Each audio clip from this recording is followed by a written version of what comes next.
The question is, what is the whole objective of the struggle? Why the struggle? What the whole issue is as a result of people just wanting to be on the table. So it's not an objective funded by Nnamdi Kanu. No, it will end in Nnamdi Kanu.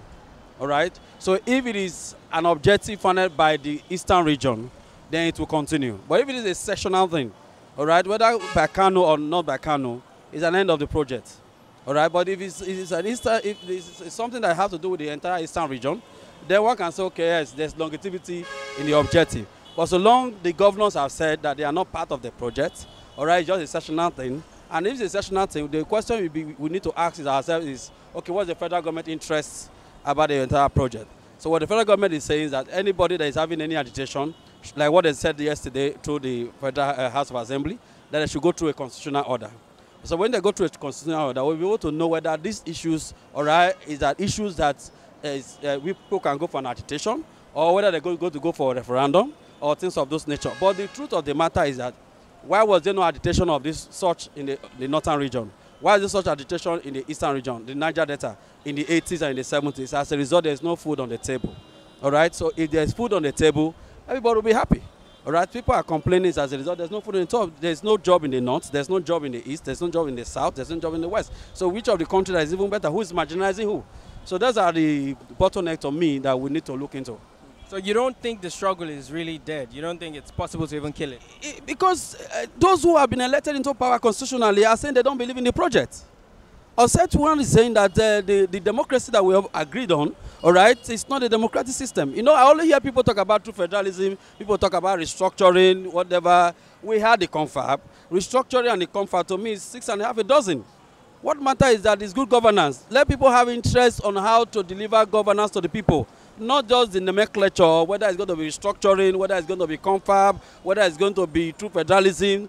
Those names does not play. What matters is the drivers on the seat of the ship owner.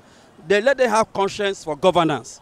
When you have conscience for governance, people benefit, people see the dividends of democracy, people see the dividends of governance, everybody will be happy.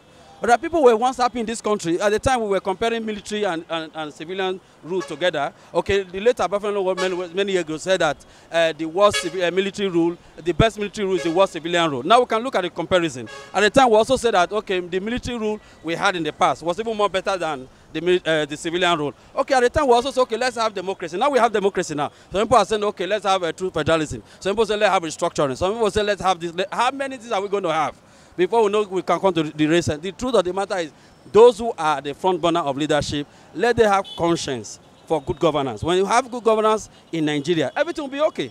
All right, so that's just my own take in the whole system.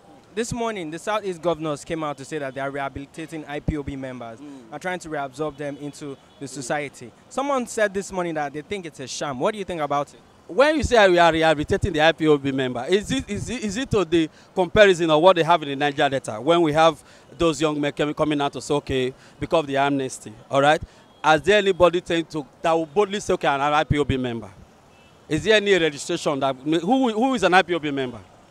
All right, so if the governor have said that, or the South leaders have said that, okay, last week we have before Monday, we have the APC-led team going around talking about unity in Nigeria, for everybody to come together. So it's just a way to calm the situation down. All right, for my own recommendation is that we are Nigerians. No, we are not going to have a foreigner that will rule Nigeria. We're not going to have a Ghanaian that is going to rule Nigeria.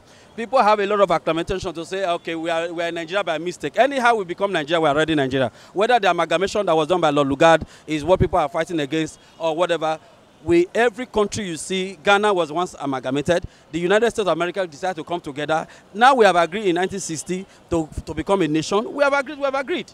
All right, it does not show that tomorrow that if a particular section of the region decide to pull out, all right, we make it to feel that, okay, at the end of the day, this one is going to be better than all. I have, in my best of knowledge, with my experience around the world, I have seen that my recommendation is simple. If you leave from Nigeria to Togo, you go to Benin Republic, you go to Cote d'Ivoire, you go to Central Africa, you go to Malawi, the same way you see me here, the same road, the same zinc, the same system. It's a problem in Africa. So it's not an issue of Nigeria. It's not an issue of a session.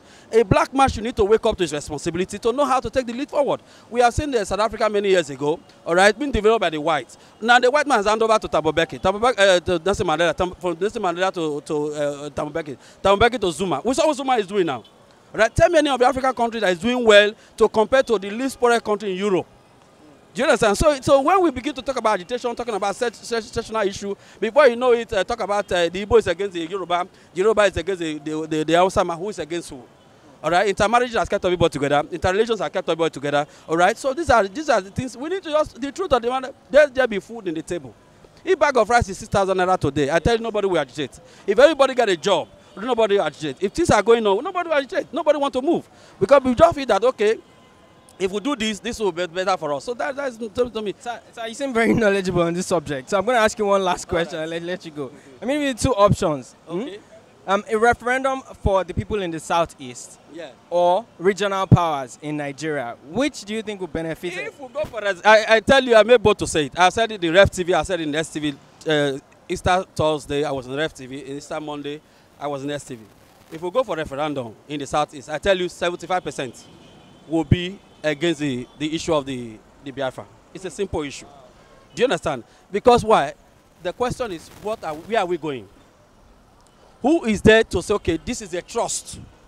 Even from the biblical point, when God said Moses moved the people out of Egypt to the promised land, you will even know what it took God to take the people out of Egypt to the promised land. Much more somebody says, okay, I'm going to take you to the promised land. Why are we taking? Mind you, Nigeria is 6th geopolitical zone now. Yes. Are you going to create a republic inside a republic? Across the border, we have the Niger Delta region. And the south is in the middle.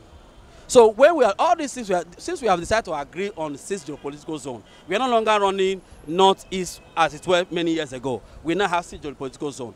What matter is this? Even though we have 6 vice presidents and have president from each room, if your president from the east has no conscience to give you the dividends of democracy, we remain the same. That is just a problem. So it is not whether the Hausa man is ruling us.